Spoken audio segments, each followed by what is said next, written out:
Fala pessoal, sejam bem-vindos a mais um episódio do nosso podcast Tretas e Diálogos. Graças a Deus, até hoje, só diálogos, né? Vamos ver se rola uma treta hoje. Será? Rapaz, não sei. Vambora. E hoje a gente está com um convidado especial que tem meu respeito, pastor Marcos Alexandre, ou Marcos do Imparcial. Cara, dono de Águas Lindas. Não fala isso não, que você gera um problema. Já estão me chamando de Xandão de Águas Lindas. Não faz isso. Não faz isso. Xandão de Águas Lindas? Rapaz, sou Alexandre de Moraes de Águas Lindas. Não faz isso não. Misericórdia. Tá repreendido em nome de Jesus. Mas é uma honra estar contigo aqui, irmão. Amém. Você também tem meu respeito. Há muito tempo a gente tinha visto seu trabalho nas redes sociais. Seu trabalho não só no contexto religioso, de forma institucional, mas de reino, isso é muito importante. Fico feliz por ter me chamado de pastor. A gente tem um chamado ministerial. Hoje não existe o pastorado, mas a gente tem esse amor ainda. E é isso, cara. Tô aqui nos Tretas e Diálogos. Se eu preciso ter treta, nós tem também, não tem problema não. Já é pra cima, de responde. Pastor sempre pastor. Assim, eu acredito que o grande problema nosso, o grande problema da igreja, é perceber que se a gente muda o foco ou a rota congregacional, alguém deixa de ser pastor. Por exemplo, política. Obviamente que o estudo, ler a história do cristianismo, ver que homens de Deus se envolveram com a política ao longo da história, né, do cristianismo, ou no Antigo Testamento, né, grandes homens e mulheres também se envolveram. E a gente não encara o serviço público ou o mandato como pastoreio. Então, não creio que pastor se envolve com política. E é o contrário. Se ele for um verdadeiro pastor, a pessoa mais habilitada a isso é um pastor, né? O pastorado é cuidar de pessoas. Uhum. E o serviço público, ele tem um dever de cuidar das pessoas. Só que a diferença é que esse cuidar das pessoas vai muito mais apenas de você zelar por elas e apacentar. Tem que amar. E muitas vezes na política você é desafiado a amar em situações complicadas. Uhum. Agora, pastorear, exemplo, quando eu entrei na política, hoje estou secretário de comunicação de Águas Lindas, eu senti no meu espírito não pastorear mais uma igreja, né, uma congregação em si, porque eu entendo que a política é um ambiente muito árduo, muito cruel, muito covarde, que, querendo ou não, você expõe a noiva. Mesmo em sua inocência, você pode ser atacado. Então, acho que a igreja, a noiva de Cristo, ela tem que passar por seus problemas, sim, mas quando é referente ao reino de Deus. Então, mais que a gente puder guardar a igreja, de algumas coisas a gente tem que guardar. Eu entendo que alguns pastores passam na política, são pastores dentro da política, só que é uma opinião minha, é aconselhável que o pastor, se ele quer ser candidato, governador, deputado, que ele se ausente do pastoreio. Uhum. Para ele se dedicar até 100% a essa missão de servir a comunidade com o serviço público. Você acha que para você é definitivo? Não volta mais? Cara, o meu maior sonho, todo dia eu oro, eu choro na janela, igual o Daniel fazia. Eu olho para a janela e falo, Senhor, por que eu estou aqui? Então, ou seja, eu entendo que quando o governador da Pérsia, o rei, o príncipe ali, determinou que o pessoal voltasse para Jerusalém, Daniel não voltou. Agora você imagina, vamos fazer uma conjectura, né? Uma análise que não está na Bíblia. Imagina Daniel na janela vendo o povo passar, voltar para Jerusalém, seus filhos já não estavam mais lá, e ele ficar com a esposa dele naquele palácio. Então, cada um tem seu propósito. Então, minha vontade é voltar sim a pastorear, a estar envolvido diretamente, mas estou aqui para cumprir o que realmente Deus quer para minha vida. Sua vocação, né, mano? É um peixe fora d'água, irmão. Mas às vezes a gente tem que estar em alguns momentos que a gente não quer para seguir o propósito de Deus. Eu gosto muito não sei se você já leu ou ouviu falar de Abraham Kuyper, né? Sim, já ouvi falar, já. Então, foi pastor, jornalista, foi sociólogo, se não me falha a memória, e estadista, né, político. Então, tudo aquilo que ele fez, né? Não sei se ele conseguiu manter essa bivocacionalidade, político e pastor, mas é bonito de você olhar e saber que um homem de Deus é capaz de viver dessa maneira, sabe? Produzir. Então, por exemplo, a Universidade Livre de Amsterdã é legado dele, né? Ele que fundou, ele que estabeleceu.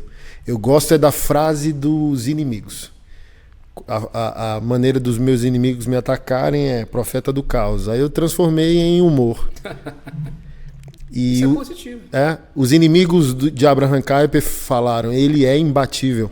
Ele é um homem de 10 cabeças e 100 braços. Porque ele conseguia tocar todas as mesas de trabalho, entendeu? O teólogo, jornalista, o pastor, e ele era imbatível. Onde você tentava pegar ele tinha a porta fechada, ele tinha um raciocínio eficaz, sabe? Mas voltando aqui para nós, macho. Fale um pouco de você para nós. Cara, de onde tu é, de onde tu veio, para onde tu tá indo, casado com quem, pai de quem? Cara, minha cabeça não nega. Ou eu vim do Nordeste ou eu vim lá do Oriente, né? E como eu não tenho olho puxado. Cara, eu sou do interior do Ceará. Do interior mesmo. Uma cidade chamada de Feiticeiro. Mas não é porque tinha bruxo lá, não. Porque o rio sempre tinha água na seca. O pessoal achava que lá tinha algum tipo de feitiçaria. E colocaram uma rua como se fosse uma cidade de uma rua só, um distrito. Filho de mãe solteira, com pai ausente. Perdi minha mãe com 16 anos. Aos 8 anos sofri um abuso sexual, né? E aí houve a cura, houve o acompanhamento. Aos 15, 16 anos perdi minha mãe, vim para Brasília, para Ocidental. Na Ocidental passei praticamente 1 ano e pouco nas ruas, vivendo num estado de morador de rua. E aí tive uma oportunidade na Casa da Bênção. Fui para a Casa da Bênção com a pastora, ele me acolheu ali, me deu uma casa. A gente foi restaurado. Aí a gente começou a trilhar o caminho ministerial de obreiro, a diácono, a fazer um trabalho com jovens no Brasil todo, em Brasília, no DF, no entorno. E aí casei, não é? Hoje estou secretário de comunicação em Águas Lindas, mas sou jornalista. Temos o programa na qual você foi entrevistado 2 vezes, que deu treta pra caramba. Até hoje dá. Tem uns pastores que não gostam mais de mim. Já não gostava antes, agora não gosta mais. Cara, é aquele primeiro programa, só pra eu ficar ciente. Fui chamado até do inimigo da igreja, você tem noção. Eita. Cara, teve um agora, eu recebi uma mensagem nesses dias que uma falou o seguinte: esse pastorzinho ia morrer de câncer em 2 anos. Eu falei, cara, então a pegada é essa. Sou esse cara aqui, entendeu? Tem sonhos, buscar esses sonhos no Senhor e trabalhar. E estamos crescendo, cara, por que pareça. Cara que não veio do nada, tá aí na TV aberta, batendo 1,5 ponto, 2 pontos de audiência. E é isso, cara. Vamos trabalhar. Você acha que o que está acontecendo na sua vida é o chamado vocacional de Deus para você ou foi uma escolha, uma decisão? Não, em relação ao jornalismo, cara, eu estou na comunicação desde os 13, 14 anos. 14 anos estava já fazendo programa de rádio jovem na cidade do interior do Ceará. Então, eu sempre tive essa vocação. Quando cheguei em Brasília, comecei a fazer revistinha de informativo de igreja. Depois fui para a rádio de novo. Da rádio eu fui para um estúdio como esse, operar a câmera. Depois aprendi a mexer no Premiere, no CorelDRAW, no Photoshop. Então fui me articulando. Então hoje, estar na TV eu vejo como propósito de Deus. Na política também eu vejo, apesar de não gostar de estar na política. Não? Não gosto. Eu estou lá pelo propósito de Deus. Eu acho um ambiente muito árduo, assim, apesar de você ter a oportunidade de fazer políticas públicas, de trabalhar para servir a sociedade, mas é um ambiente muito covarde. Existe muita covardia, muita mentira, muita perseguição, é muita covardia. Eu posso resumir a política como um ambiente de covardes, em sua grande maioria. Uau!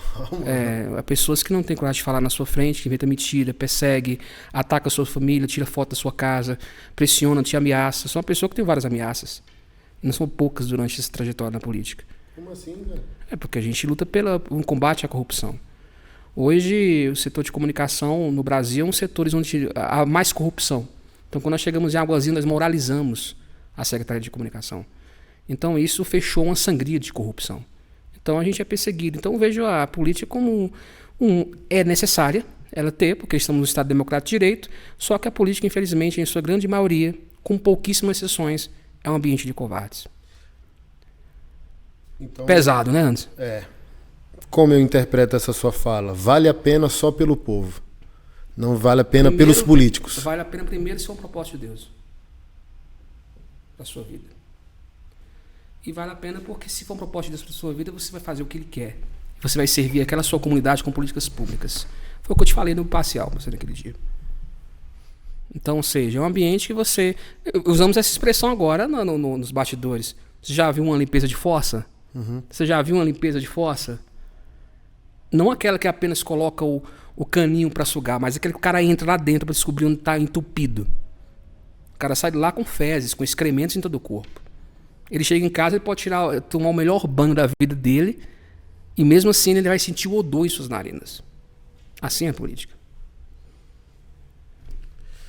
Deve ser uma luta violenta para poder manter a sanidade, né? E para continuar. Porque, exemplo, você para continuar na política, uma pessoa como você, tem um projeto muito lindo, uma pessoa como eu, que a gente não veio desse ambiente. Então, é por propósito de Deus. Dizem, não tem como estar na política sem se corromper. Sim, tem como. Mas está disposto a sofrer as consequências? E as consequências são semelhantes a essa. Perseguição, cancelamento. Isolamento, cancelamento. Você ser ilhado, abandonado. Nós temos exemplos da política nacional assim. Pessoas que foram abandonadas por um caminho que ela escolheu de não se corromper, de dizer não. Tipo? Não aceitar uma propina, não aceitar uma negociata, dizer não a um projeto de lei que é contra um princípio que você acredita. Assim, existem grandes exemplos no Brasil. São pouquíssimos e raros, mas existe. Quem são os políticos que você chega a admirar? Pergunta difícil. Eu admirei muito o Bolsonaro no início. E admiro hoje dos líderes brasileiros o que ainda chega perto do que a gente acredita de uma sociedade melhor e justa na questão e no quesito, no padrão de família brasileira é o Bolsonaro. Eu estava vendo um vídeo nesses dias aí na Assembleia de Deus do filho do Bispo Manuel Ferreira no Rio de Janeiro. Um vídeo na qual o pastor Abner canta a canção do Voz da Verdade. E eu vejo a Michelle ali, eu não conheço pessoalmente, mas eu vejo ela quebrantada. Eu vejo o governador de São Paulo aos prantos também. Eu vejo o cientista Marcos Pontes confessando que Jesus mudou a vida dele em uma canção. Então eu vejo uma mudança muito grande no Brasil. Aí você acha que, no termo espiritual, o diabo quer que um cara desse continue no governo? Não. Mesmo com seus problemas. Você fala, tá, Marcos, mas então o cara pode ter de problemas relacionados à corrupção em Deus que ele lá. Meu irmão, como você disse, somos corruptíveis. Mas esses princípios são estabelecidos por Deus. Então eu acredito em propósito. Então o Bolsonaro é uma pessoa que eu admiro nesse requisito. Em outras situações não. Não admiro o governo do PT, acho o governo do PT que está aí porque foi a mão de Deus.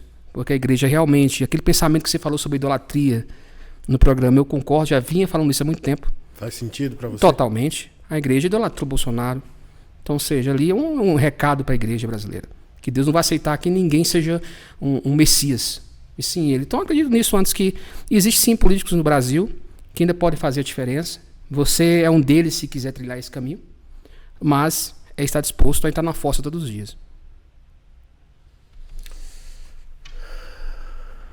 E essa palavra com certeza não vai ser boa aos ouvidos de muitos políticos, companheiros. Mas eu fico refletindo assim, ó, isso me leva a profundas reflexões de quando eu comecei a sofrer no ministério, eu pensava. Tudo que você sofre no ministério, antes de interromper, não chega a 1% que você vai sofrer dentro da política. Sim. Falei, ó, se eu for só um pastor que ama, eu vou ser um bom pastor. Aí você descobre que tem ovelhas más que mordem, independentemente de quem é o pastor. E dói as mordidas. É. Então, aplicando essa analogia à igreja, tipo, não importa. Porque, às vezes, é o coração corruptível do outro. Nada tem a ver contigo. Então, por exemplo, uma pessoa que faz mal na igreja, a um líder bom, talvez nada tenha a ver com o líder. É o coração desencontrado daquela pessoa. Sim. Então, na política, se é isso que eu estou entendendo, que você está dizendo, ser íntegro não importa para o mecanismo político. Você pode trilhar um caminho solitário, quase marginal. Se você encontrou uma finalidade na política, vou cuidar da comunidade autista. Cara, vá, não vão atrapalhar você na prática desse bem comum. Mas você não consegue alcançar, né, novas possibilidades, porque esse mecanismo é contra a sua integridade. Sim. Mesmo que você seja íntegro sem fazer guerra, do tipo assim, o Marcos está nessa secretaria. Ele não xinga ninguém, ele não persegue ninguém, ele não bota o dedo na cara dizendo, você é um vagabundo. Tipo, calado. Você é íntegro, calado. Mesmo um íntegro, calado, no seu caminho, o sistema vai se incomodar com você? Tem alguma escuta lá, uma câmera na minha sala? Não. Então vamos lá. Na igreja você é mordido por ovelhas, o rei. Na política você é mordido por hienas. Uhum. A ovelha, por mais dolorida que seja a mordida dela, nunca se compara a um ataque de hiena. Primeiro ponto. O segundo ponto, Anderson, na política, você pode até ter facilidade em pautas de opinião pública positiva como essa da luta pelos autistas. Mas no momento que você for querer moralizar alguma situação, você será perseguido. Por mais mínimo que ela seja. Porque o sistema, na política, a honestidade é um problema. Eita. A honestidade não é requisito para a política brasileira. Forte, hein, cara? É forte. A honestidade não é um requisito, um pré-requisito para a política brasileira. Não estou dizendo que a política não deva ter e não tenha homens e mulheres honestas. Mas para o sistema que rege, o sistema democrático brasileiro, esse sistema, a honestidade é um problema sério. Seja honesto e você vai ser perseguido. Porque você vai ter que dizer não. E aí, como é que você vai fazer? Mas e aí? Vai dispor o seu nome em 2024? Oficialmente, não. Não tenho tesão pela Câmara Legislativa. Não tenho tesão pelo Executivo, mas estou à disposição de Deus. Se for vontade de Deus, eu coloco à disposição. Se não for, não, muda a disposição não coração, queima né? no meu coração nesse momento. Nesse momento queima no meu coração é o contrário. Mas você está na política, não. E como eu te disse, para você estar e pleitear desde um simples cargo de vereador municipal a de um senador ou um presidente da república, você tem que fazer alianças. A não ser que você seja um cara que bombou na mídia nacional a nível que as pessoas te amem 60% e dê 60% dos votos no Brasil para você. Uhum. Mas fora isso, meu irmão, você vai ter que fazer alianças com o partido, você vai ter que receber recursos do partido. No momento que você faz uma aliança dentro do partido, você tem que cumprir as demandas do partido. Tá na mão do partido. No momento que você... Marcos, mas eu recebi doações, um exemplo, eu recebi doações independentes. Perfeito. O cara foi lá, depositou, perfeito. Mas no momento que um grupo de empresários chega e fala, quero trazer você para perto, vamos investir na sua campanha. Na hora que você recebe a primeira cédula, acabou para você. Quando você assumir a cadeira do executivo, do legislativo, tu vai ter que cumprir com essas obrigações que você teve na campanha. Porque eles vão colocar a faca no seu pescoço e falar, não aceito essa determinação. Eu não aceito isso. Nós investimos na sua campanha. E assim também é com os grupos religiosos. Que onde a igreja brasileira, em sua totalidade, 60% está envolvida na política. Disseram que os evangélicos são os piores quando se envolvem com política. Os evangélicos vendem as igrejas com porta fechada. Você sabe disso, 90% hoje vamos ser otimistas, 60%, 70%. Hoje os pastores no Brasil chegam na mesa dessa para conversar com o político e falam, eu tenho tantos membros, me ajuda com o lote da igreja, me ajuda com o terreno, que eu ajudo você com a votação dos membros da igreja. Ou do grande ministério. Desde o pequeno, com 50 pessoas, ao que tem 5 milhões. Então você não crê, por exemplo, numa bancada evangélica da vida? Não acredito. Eu acredito no espírito voluntário, como diz o salmista. De você fazer pelo reino de Deus. No momento que você negocia, no momento que você coloca na mesa, Anderson, um voto de alguém ainda vivo por ti, você já negociou o seu princípio e já jogou fora o que você acredita. Você pode até apresentar. Esse cara é o que eu acredito nele. Esse cara aqui, ele acredita nos mesmos princípios que eu. Então eu escolho ele. Mas cada um de vocês aqui, escolha quem vocês quiserem. O artigo 5 da Constituição. Uhum. Então, só a igreja brasileira não age assim. A igreja brasileira é um balcão de negócios, meu irmão. Sim. Balcão de negócios. Então, você... acho que foi não sei se foi os Ferreira, teve uma convenção de Assembleia de Deus no DF, e estava lá o Alckmin e Companhia Limitada, de um povo que aparentemente deu o sangue e a plataforma para Bolsonaro, né? Falei, nossa, velho, tão rápido assim, sabe? A própria Assembleia de Deus, aqui na Baleia, recebeu a Dilma em sua reeleição. É o que eu sempre digo, né? Quem não tem valor tem preço. Exato. Então eu acredito que a igreja brasileira não pode ter o radicalismo de entender que a igreja vai ficar parte do processo, não, porque ela tem seu título de eleitor e nós somos cidadãos brasileiros, temos que exercer. Sim. Agora acho que tem que ter um limite. Valor é valor, né, velho? Os pastores têm que entender que a igreja ela pode decidir votar, e nem sempre. Porque tem um líder que tem que ser uma pessoa segundo o coração de Deus. Nem sempre o cara que é pastor está segundo o coração de Deus. Nós temos pastores aí que fizeram a oração da propina, uns colocaram dinheiro na cueca, uns colocaram na meia. Sim, sim. Outros negociaram milhões e mais milhões. É a mesma lógica infantil de a música é gospel, é adoração. Exato. Entendeu? Eu não consigo ouvir Sabor de Mel, você consegue? Não. Prefiro ouvir aquela... Eu prefiro ouvir aquele louvor ímpio de uma banda de um homossexual pioneiro de Brasília. É preciso amar Renato as pessoas como... eu prefiro, né? O cara sem Deus tá dizendo é preciso amar as pessoas cara, como se não houvesse amanhã. E o gospel quer vingança. Tem uma música do Renato Russo. O que eu vou falar aqui vai ser escândalo. Eu tava no seminário, na época que eu cheguei na Casa da Benção. Isso vai dar o que falar. O que eu vou falar agora vai dar problema também. Aí eu tava lá nesse seminário, eu tava pensando em desistir. Aí de repente eu escuto a canção do Renato Russo. Aquela que fala, do amanhã, que vai dar certo, eu esqueci o nome dela, cara. Eu escutei essa canção. Cara, Deus falou comigo com a canção do Renato Russo. Dentro de um seminário de teologia para missões. Eita. Entendeu? Coisa que um louvor não fez. O louvor não fez. Eu prefiro ouvir Creed, ou ouvir um Evanescence, não sei se é o nome certo, mas um Bring to Life, sim, do que ouvir Sabor de Mel. Não só pela questão musical, mas a questão da letra, porque uma letra gera esperança, a outra gera vingança. Deixa eu pegar isso, conectar com a política e conectar com a irmã do câncer. Mas é claro que o sol vai voltar amanhã mais uma vez. Eu sei. Essa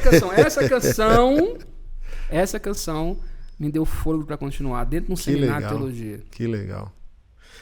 O que me deu fôlego no ministério, quando eu estava em campo missionário, abandonado por pastores e igreja. Típico. Foi uma música dos Racionais MCs. É preciso acreditar que o sonho é possível, que o céu é o limite e você, truta, é imbatível. Que o tempo ruim vai passar, é só uma fase. Que o sofrimento alimenta mais a sua coragem. Que a sua família precisa de você, lado a lado, se ganhar pra te apoiar, se perder. Falou do amor entre homem, filho e mulher. A única verdade universal que mantém a fé. Aí eu... Tipo isso. Ter a alma renovada, entendeu? Mas vamos lá. Sim, ó. Sim. Hoje você é o entrevistador, não sou eu. A gente pega a música imatura, o político evangélico imaturo.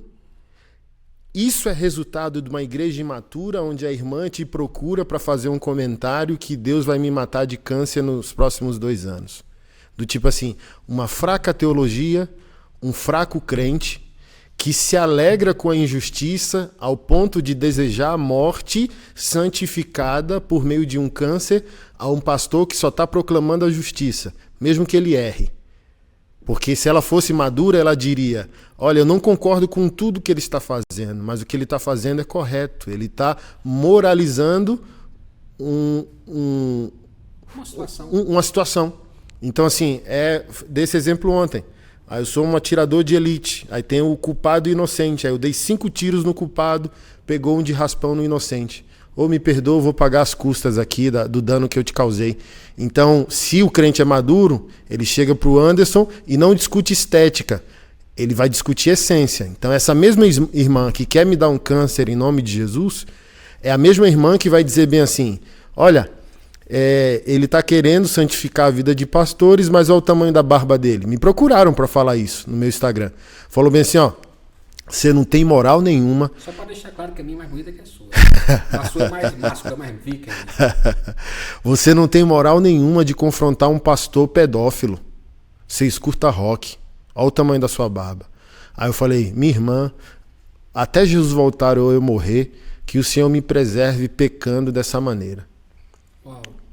Que os meus pecados até eu morrer sejam uma barba grande e ouvir rock and roll. Olha só, cara, que absurdo. Então vamos juntar tudo, porque para mim é o seguinte, o crente evangélico, ele não se tornou, o político evangélico não se tornou inútil ou corrupto na política. Uma má teologia, quando envia um cara desse para um mandato, já era. Não dura um mês, ele vai ceder. Então, a gente tem uma música ruim, que não está expressando os valores do reino, e às vezes a gente está encontrando mais valor fora do que dentro. Tem políticos, eu sentei com um grande nome da bancada evangélica, não vou falar o nome dele para não gerar problema para ele. Mas ele disse que 70% da bancada evangélica não é evangélica, é pagã. Ele falou 70% de nós está desviado. Falei, como assim? Aí ele falou, você tem certeza que é um chamado de Deus você se envolver na vida política? Eu falei, agora eu estou mais convicto. Porque ele falou bem assim, ó, vou falar para você. A maioria dos pastores são emergentes. Foram homens pobres, iletrados. Aí receberam uma unção de Deus, um chamado, e unção traz fama, poder, status, dinheiro. Por exemplo, eu estou 42 anos, metade da minha vida vivi na pobreza. Então eu vim me graduar pastor. Não tinha a menor possibilidade de eu fazer um curso superior sem o ministério, ok? Aí quando esse pastor tem fama e sucesso, ele não consegue lidar com essa guinada na vida dele. Aí facilmente ele vai ceder. Então, na lógica do cristão político ou do pastor político, quando ele recebe a honra do status. Aí esse líder da bancada evangélica falou assim, eu vou te mostrar onde o político evangélico e o pastor político cai. Esse cara que não tinha nome nenhum, fama nenhuma, agora ele tem um mandato. Agora ele tem um poder nas mãos. E com um mês de mandato, ele vai começar a receber convites que nunca na vida recebeu. Exatamente. Então, por exemplo, empresários, juízes, desembargadores, promotores, a elite de uma cidade. A mesa fica mais ampla. Chama ele para um jantar no Lago Sul, à beira do lago. Tipo, ó, Deus me honrou. Deus me honrou. Deus está fazendo. Aí ele vai lá. Aí os poderosos ali. Aí ele tinha a ética do álcool, por exemplo. Dificilmente ele colocava um álcool na boca. Aí, pastor, um vinho? Aí na cabeça dele, por que não? Não vou ser religioso. Aí outro vinho, outro convite, outro evento. Do vinho, daqui a pouco pro uísque. Aí daqui a pouco, 5 encontros, ele já baixou toda a guarda dele como homem de Deus. Sou um igual com esses aqui. Aí no 5º evento, esse líder da bancada falou, tem um quartinho secreto ali, o movimento na mansão. Aí ele pergunta, que salinha é aquela ali que eu tô vendo o movimento, umas meninas ali? Vai lá, pastor. Vai lá e dá uma olhada. Aí esse líder da bancada evangélica falou, depois que esse líder político evangélico, ou um pastor, abre a porta das meninas de luxo, as prostitutas de luxo, aí já era. Ele não volta mais. Então ele trilhou para mim o raciocínio órfão do desvio político. Um cara sem nome, ganhando todo o nome, toda a fama, toda a possibilidade. Com um mês ele cede. Então, como você vê essa... Eu dei aqui exemplos, né? Uma irmã profetizando morte, para mim. Um político evangélico desviado na bancada evangélica. E uma música que diz que é adoração inútil. Onde você vê a raiz de toda essa disfunção de fé que não gera gente madura até para as esferas políticas. Tudo é embrionário. Você foi muito macro. Eu vou te levar no micro, coisa muito simples. Quando o pastor da igreja chega para o vereador, para o deputado eleito, e fala o seguinte, pastor, deputado, vereador, prefeito, a minha filha ou meu primo precisa dessa cirurgia, tem como você passar ela na frente da fila? O deputado se sente pressionado porque foi eleito pela igreja. Ali faz um tráfico de influência. Começa aí, é no embrionário. Isso que você falou, isso aí é grande. Mas já começa ali, no momento vai lançar a campanha. Vou te colocar lá, mas para você defender os interesses da igreja. Não está falando do reino, está falando da instituição religiosa. Na música gospel existe um sistema, Anderson. Imagina um círculo nessa mesa. É o sistema capitalista religioso. Você sabe que Atos 2... quando fala justamente sobre qual o papel da igreja no momento embrionário e apostólico, que era visitar, estar presente, sair de casa em casa, partir do pão, ter comunhão, ouvindo os apóstolos diariamente e sendo discipulado por eles, perseverando na doutrina dos apóstolos. Que doutrina? Que foi pregada em Marcos, no finalzinho. Expulsar os demônios, curem, sejam batizados. A doutrina que os apóstolos ouviram.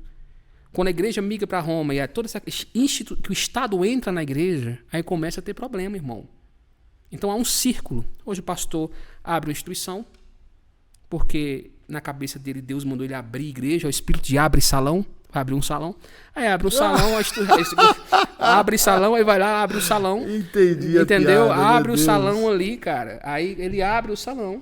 Aí ele começa a agir como empreendedor. Eita. Temos que crescer. Então, para crescer a igreja, ele vai precisar entrar no sincretismo religioso, no círculo. O capitalismo aluga-se, eu tenho que manter. Vamos para o sincretismo. Vamos vender o que é sagrado, vamos vender o óleo. Depois daí, não conseguimos manter, temos que crescer mais. Então vamos agora pro gospel. Vamos fazer os shows, vamos cobrar. E aí, nesse terceiro círculo tem o quê? A política. Precisamos de alguém lá dentro. Então, esse círculo vicioso tem que se manter.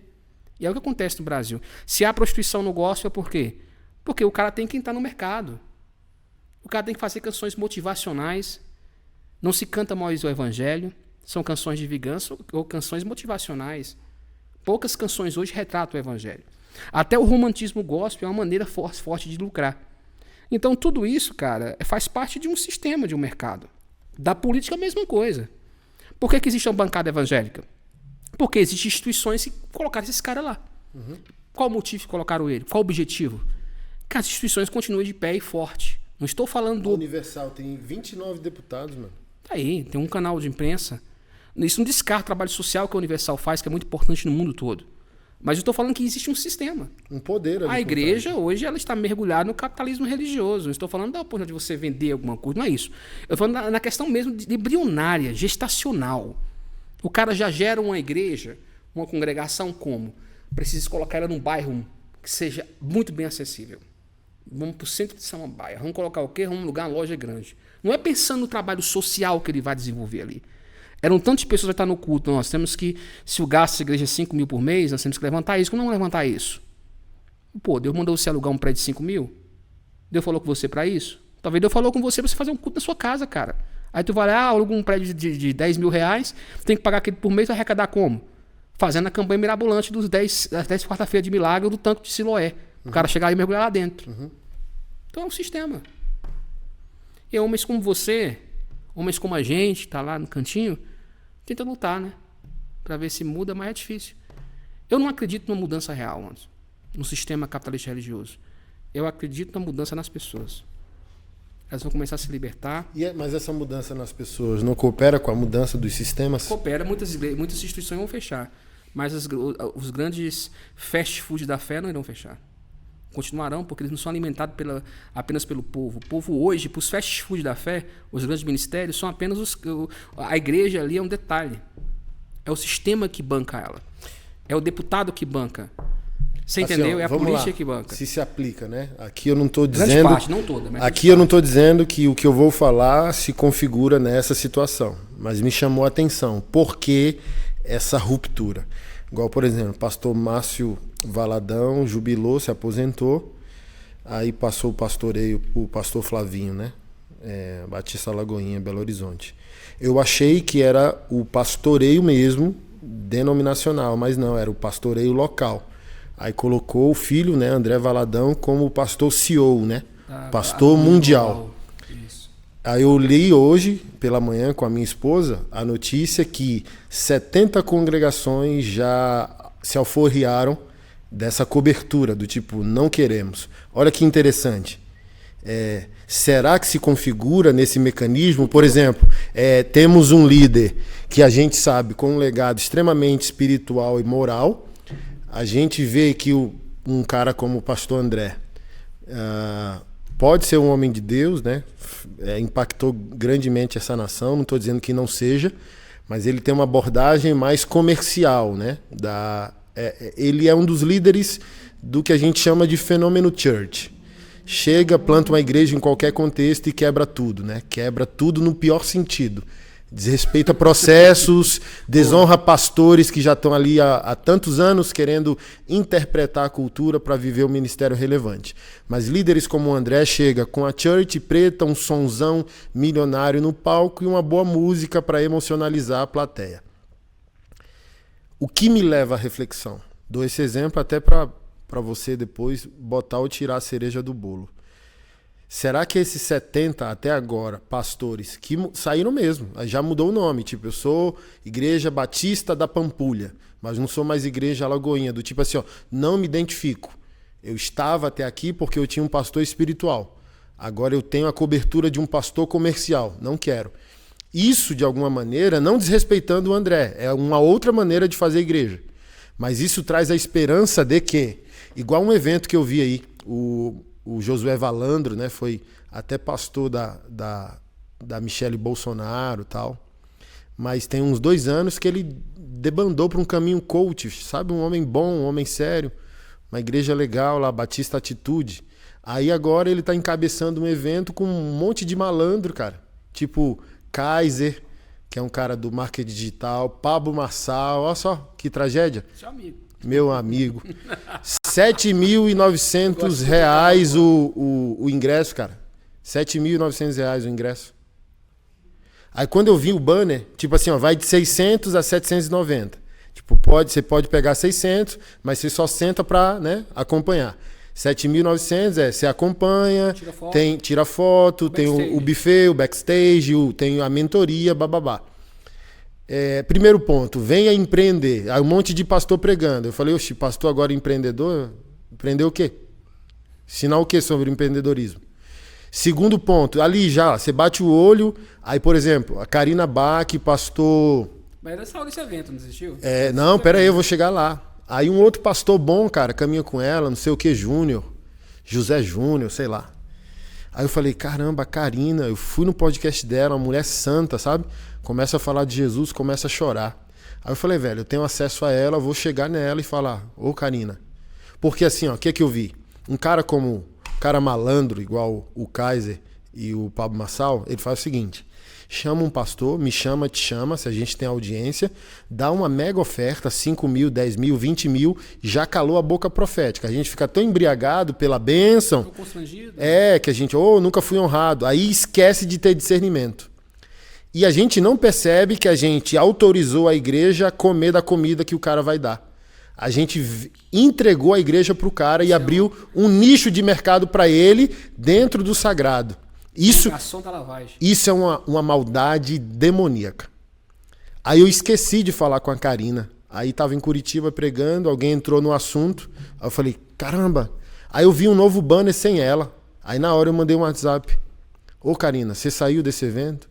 Olha que coisa linda, mano, que ela falou. O Espírito Santo falou comigo tem uma semana. E falou com outro pastor também, os dois saíram, sabe? Então, assim, dou esse exemplo desse evento, dou o exemplo do que está acontecendo lá na Lagoinha, para dizer bem assim, o povo acordou, cara. O povo não é bobo, sabe? O governo da igreja, ele é teocrático ou ele é monárquico? Responde, deveria ser o quê? Teocrático ou monárquico? É uma pergunta? Uma pergunta. Teocrático. Então pronto. Só a igreja brasileira não trabalha no governo teocrático. Ela usa Deus para algumas coisas. Ela trabalha no governo monárquico. Ela tem um dono. Ela tem um rei humano. Monárquico. O pessoal esquece que Moisés, quando estava perto de falecer, o que o Senhor falou para ele? Coloque as mãos sobre Josué. Moisés não tinha filho? Tinha 2. Foi criado no Egito até a sua adolescência. Cultura, boa linguagem, politicamente corretos. Daria para levar a liderança. Por que Moisés não colocou as mãos sobre a cabeça deles? Então a igreja brasileira tem essa cultura monárquica.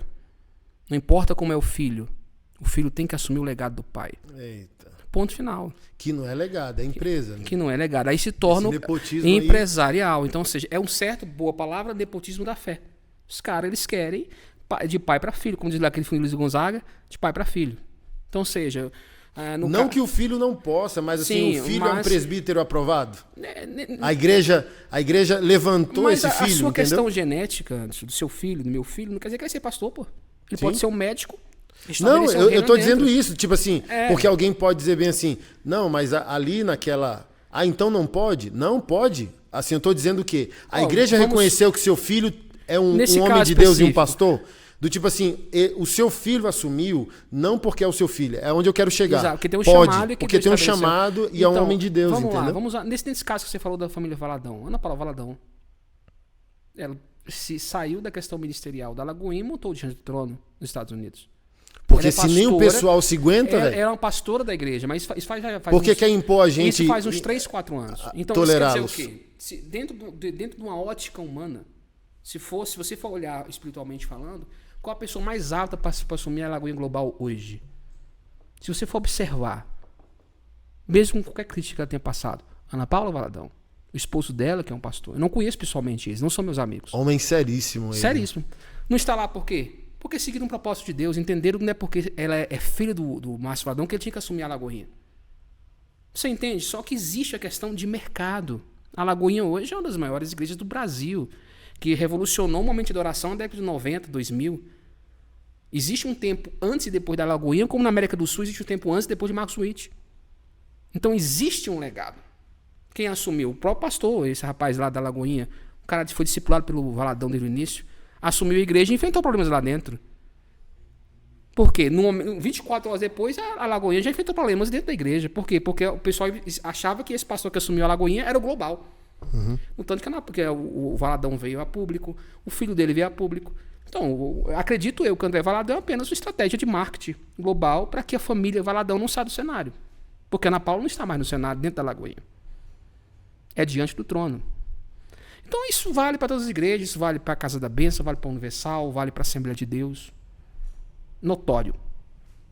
Pai morreu, o filho tem que assumir. Não vai ser aquele cara que está aí há 40 anos junto dele. Pode ter certeza que, mesmo que o concílio, mesmo que o sinédrio, o que for, presbitério, entenda, o filho, pouquíssimas igrejas são seríssimas nisso. Pouquíssimas. Você conta no dedo e ainda vai sobrar dedo, meu irmão. Vai sobrar dedo. Irmão, batemos o nosso horário. Com as suas últimas considerações, eu queria saber quais são as suas esperanças. Como que você enxerga o futuro da sociedade, da política e da igreja? Cara, eu vejo hoje... Eu não tenho experiência no sistema religioso. Eu acredito numa implosão de reino bíblica, uma implosão de uma exegese, de uma palavra rema, de uma revelação profunda da palavra. Eu não creio que o sistema vai mudar, porque ele precisa se manter. Então, eu acho que a luta contra o sistema em si religioso é uma perca de tempo, mas modificar as pessoas lá dentro é isso que é importante. Ensinar pessoas. Os impérios vão continuar de pé. Roma ficou de pé durante anos, está de pé até hoje. Não cai. Existe um peso muito em cima disso. Então, eu acredito na esperança que a igreja irá se revolucionar, não na questão de rebeldia, mas ela irá se transformar, irá ter uma metanoia, como diz Romanos 12, através de homens como você, outros profetas que colocaram à disposição a pregar a palavra de verdade, sem esperar nada em troca. As pessoas vão começar a ler mais, vão começar a estudar mais, vão começar a orar mais. Sobre a política brasileira, no mesmo contexto, o governo do PT está aí, acredito que não vai ser um governo muito, infelizmente, próspero. Gostaria que fosse, porque eu torço para que o barco ande bem, mas eu não acho que vai ter uma boa sinergia com a Câmara. O Lula, eu pensei que ia ter uma boa sinergia no Congresso, igual o primeiro e o segundo mandato, mas ele não teve, então ele está fazendo muito... Você acha que ele completa o mandato? Não sei. Eu acho muito difícil, mas no decorrer da caminhagem, como ele tem apoio do STF e de outras situações, eu acredito até que ele vá a trancos e barrancos. E a esperança é essa, Santos, que homens como você não desistam, pessoas como nós não desistam, sigam em frente e caminhem com muita força. Posso divulgar um programa aqui ou tenho que pagar alguma coisa? Você que tá ligado com a gente, sábado, 14h30, imparcial, hein? Tem 2 entrevistas com o Anderson que ele realmente me deu uns probleminha, mas tá tudo de boa. Às 14h30 na TV. Ainda não, mas tô quase recebendo. TV Brasília e Rede TV. Cara, aquele programa primeiro foi treta, irmão. Recebi ligação de qualquer lugar. 14h30 na TV Brasília, canal 6.1, para você de Goiânia, canal 21 em todo o Brasil. NET, claro, canal 518. Estamos batendo um papo lá sério, tete a tete. Que legal. E Marcos Imparcial, meu Instagram. Amém. Obrigado, irmão, pela sua Cara, presença. foi um prazer, irmão. Tamo junto. Eu fico nervoso, né? Eu te falei, entrevista, Não fico ficou nervoso. nada. Fiquei. Você não sabe aqui minha perna tremendo aqui, ó. Eu não fico nervoso. Chama o SAMU. Tá difícil. Amém, tamo junto. Pessoal, obrigado pela audiência de vocês. Que Deus continue abençoando e conduzindo sua vida, seu lar, seu ministério. E a gente se vê no próximo episódio do podcast Tretas e Diálogos. Deus abençoe.